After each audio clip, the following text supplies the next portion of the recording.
the previous video, we've seen how to use anynines to provision a PostgreSQL instance. But now that we have a PostgreSQL instance running, we want our applications to actually use it to store data. How can this happen? How do our applications know the DNS name of the PostgreSQL instance? How do they know which username and password to authenticate, and so on? This is what we're going to cover in this video. So here on my laptop, I have a Kubernetes cluster provision with kind, and anynines is already installed. And I also have a PostgreSQL instance already running, as we can see. And for what matters, it has 3 pods. So let's say we want to deploy an application that makes use of this PostgreSQL instance to read and write data. The first step to do that is to create an API object of a custom kind called service binding that got installed as part of anynines. And in fact, if we now look at the CRDs, we can see that there's a CRD called service binding that defines it. Here it is. So let's actually write a YAML manifest that describes a service binding and apply it in the cluster. I have one here already in my editor. Notice how the kind is the custom service binding kind. What this service binding represents, or any service binding represents, is a user inside a PostgreSQL or any other data service instance. And in fact, if you look at its spec field that describes it, you will see that there's another nested field called instance, which identifies the data service instance where the new user for the service binding will be created. And we can see here that the kind of that instance is PostgreSQL, and the name is sample PG cluster, and the namespace is default. And if you remember, these are the name, namespace, and kind of the PostgreSQL instance that I'm running in my cluster. As a note, as we will add support for more data services beyond just PostgreSQL, you will still follow the same process to bind applications to it. So you will still create an API object of kind service binding. The only thing that you'll change is that the kind field will be something different than PostgreSQL. So it could be Kafka, for example. So let's actually go ahead and apply this YAML manifest to create the service binding in the cluster. kubectl apply file name service binding.yaml. Okay, the command went through. To learn whether the service binding was successfully implemented, we can look at its YAML. So kubectl get SB.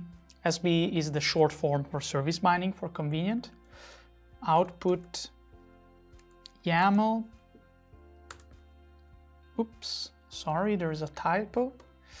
Output YAML, and okay, here's our service binding. And what we care about is the status field, which, just like for any other Kubernetes API object, conveys the real state or the real health of the API object. And we can see here implemented equal to true, so the service binding actually got implemented. And what this means more concretely is that anynines learned about the service binding and reacted by creating a new user inside the PostgreSQL instance that I'm running on my cluster. And the next logical question then that you might be asking is, okay, this new user got created in the PostgreSQL instance. It will have a certain name and password. How does my application know that username and password? Because it needs them to talk to the PostgreSQL instance, right? And the answer is that anynines didn't just create the user in the PostgreSQL instance, but also published the name, the password, and other information about the user that an application might need inside a standard Kubernetes API secret. And in fact, if we keep looking at the status, you can see that there's another field called secret that I'm highlighting, which contains the name and the namespace of the secret where anynines published the service binding credentials. And in fact, if we get a secret we can see that indeed there's one with that name. And if we look at its output in YAML form, we can see that in the data field there are there are fields such as username and password. So at this point, if you have some familiarity with Kubernetes, you might already have an intuition for how an application can consume these credentials. And that is by the standard Kubernetes API mechanisms to consume secrets. That is either by referencing them from environment variables or by mounting them as volumes. So let's actually see this in action. Here I have a YAML manifest that describes a very simple web application. As you can see, I'm running it as a Kubernetes deployment. And what we care about concerning this app is that it uses the PostgreSQL instance that I have running in my cluster to read and write data. And to that end, notice that it defines some environment variables such as PostgreSQL host, PostgreSQL username, PostgreSQL password.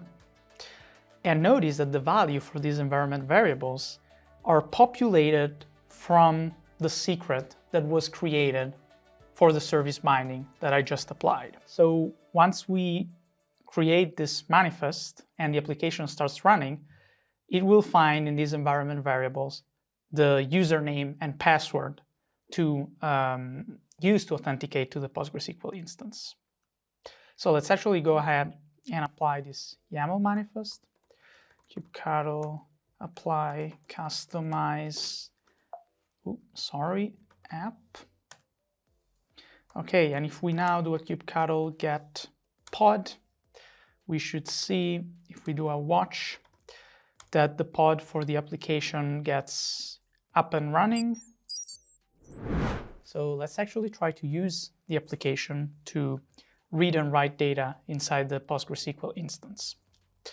To do that, first I will expose the application via port forward. So kubectl port forward services demo app, that's the name of the demo app service. And I'll use port 3000 because that's the port that that service exposes. Okay, the port forward is running, so let's actually access the app in our browser. Open HTTP localhost 3000. Oops, there's a typo, sorry about that. And okay, yes, this is our very simple web app, and it lets us create blog posts, and the blog posts are actually stored inside the PostgreSQL instance. So I will now try to create a blog post, and if I succeed, it means that this application can successfully authenticate and communicate with our PostgreSQL instance thanks to the service binding.